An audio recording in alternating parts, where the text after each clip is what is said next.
ગુજરાતીમાં આપણો એકમ 8 છે બળિયો ભીમ બરાબર। હવે ભીમની વાર્તા છે, મસ્ત મજાની વાર્તા છે, સાંભળો બધા બરાબર। હવે હસ્તિનાપુર નામનું એક નગર હતું ભાઈ।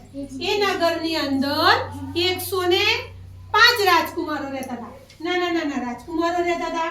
એમાં 5 પાંડવો હતા ભાઈ। યુધિષ્ઠિર બોલો તો યુધિષ્ઠિર, ભીમ, અર્જુન, સહદેવ, નકુલ અને 100 કૌરવો હતા। કુલ 105 રાજકુમારો હતા। ખૂબ નાના નાના રાજકુમારો આખો દિવસ મસ્તી કરે, રમત રમે। એક દિવસ બધા રમતા રમતા બગીચામાં ગયા। બગીચામાં ગયા ને તો તઈ શું કર્યું ભાઈ? બધા રમતા હતા। દુર્યોધનને ટીખળ સૂજી કે આજે આપણે પાંડવો અને કૌરવો ભેગા થઈ અને એક રમત રમીએ આંબલી પીપળીની।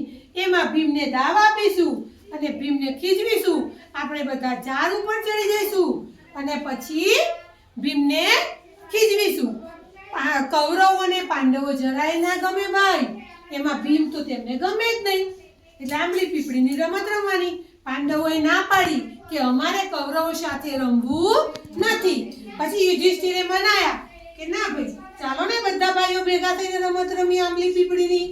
સારું કે હવે પહેલો દાવ આપ્યો ભીમને। પહેલો દાવ કોને આપ્યો ભાઈ? ભીમને। હવે ભીમ તો આંખો બંધ કરી 1 2 10 20 30 40 50 60 70 80 90 100 જેવી આંખ ખોલી બધા કૌરવો તો ઝાડ ઉપર ચડી ગયા અને ખીજાવા લાગ્યા। શું બોલતા હતા?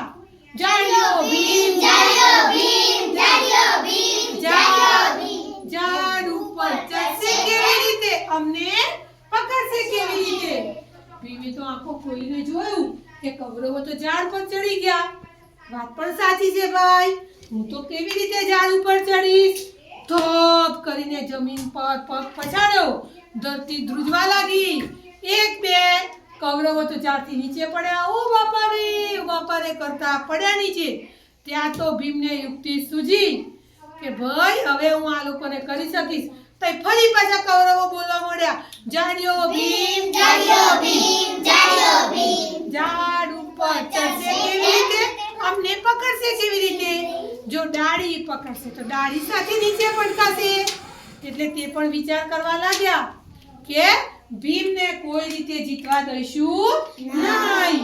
કઈ તો ભીમે યુક્તિ સૂજી અને શું કર્યું ભાઈ? ઝાડનું થડ આખું આમ પકડ્યું અને હલાવવા લાગ્યું।